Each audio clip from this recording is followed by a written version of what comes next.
Merhaba sevgili dostlar. Uçak yakıt boşaltma neden ve nasıl yapılır? Bir uçağın inişten önce yakıt boşalttığını duyup da "Dur bir dakika, bu tehlikeli değil mi?" diye düşündünüz mü hiç? Şimdi size aslında neler olduğunu, neden yapıldığını ve nasıl güvenli bir şekilde gerçekleştirildiğini anlatayım. Önce sorun. Büyük jetler maksimum kalkış ağırlığıyla havalanırlar. Maksimum kalkış ağırlığı, iniş için tasarlanmış maksimum iniş ağırlığından çok daha yüksek olabilir. Eğer bir şey erken dönüşü zorlarsa, mesela bir motor arızası, mesela bir tıbbi acil durum, mesela bir basınçlandırma sorunu, böyle bir durumda ağır iniş, uçağın gövdesine ve frenlerine aşırı yük bindirebilir.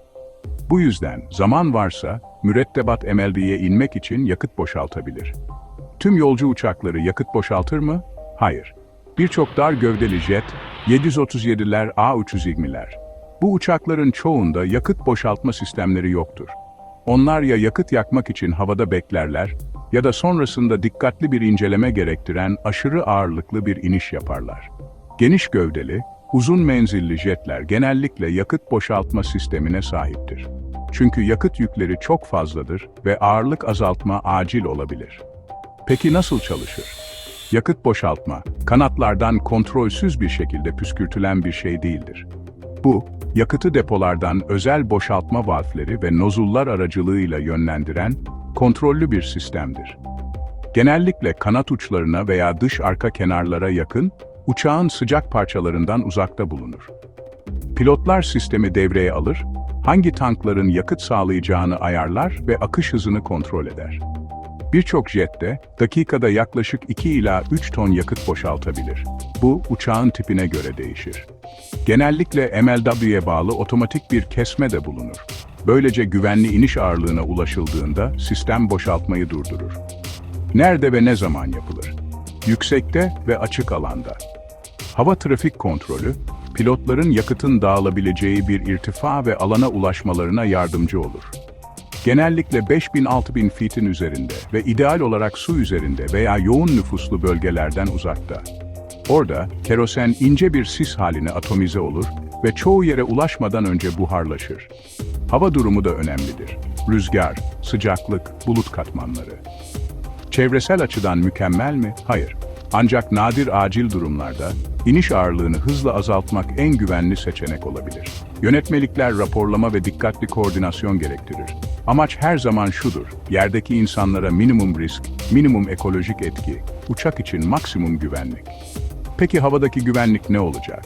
Yakıt boşaltma, motorlardan ve sıcak yüzeylerden uzağa yapılacak şekilde tasarlanmıştır. Burada bir ateş izi efsanesi yok. Ateşleme riski son derece düşüktür. Çünkü konsantrasyon çok seyrektir ve hızla dağılır. Bir efsaneyi açıklığa kavuşturalım. Uçaklar mahallelerin üzerine yakıt boşaltır. Standart prosedürler bunu önlemeye çalışır. İrtifa pencereleri, belirli hava sahaları ve ATC koordinasyonu ile. Ancak bir uçağın hemen inmesi gerekiyorsa, diyelim ki kabinde duman var. Pilotlar boşaltmayı atlayıp aşırı ağırlıklı iniş yapabilir, çünkü zaman önceliklidir.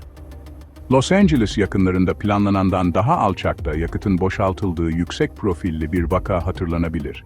Bu olay, irtifa ve rota en iyi uygulamalarını pekiştirmek için incelemeleri tetikledi. Kokpit koreografisi nasıl? Acil durumu ilan et. Kontrol listesini uygula. ATC ile boşaltma alanı ve irtifası için koordinasyon sağla. Sistemi ayarla, akışı izle, ağırlığın azaldığını takip et ve ağırlık merkezine dikkat et. MLW'ye ulaşıldığında sistemi kapat, yaklaşma kontrollerini yap ve iniş yap. Peki neden yakıt boşaltılır? Çünkü belirli bir ağırlıkta iniş yapmak üzere tasarlanmış ağır bir jet, o ağırlıkta indiğinde daha güvenlidir. Bu, yapıyı, frenleri, lastikleri ve uçaktaki herkesi korumakla ilgilidir. Peki nasıl yapılır?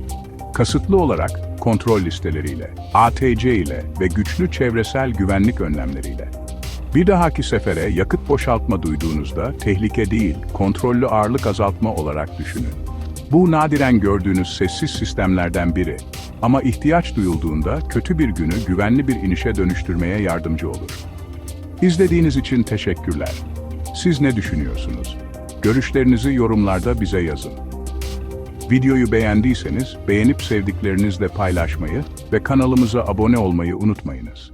Sevgiyle kalın.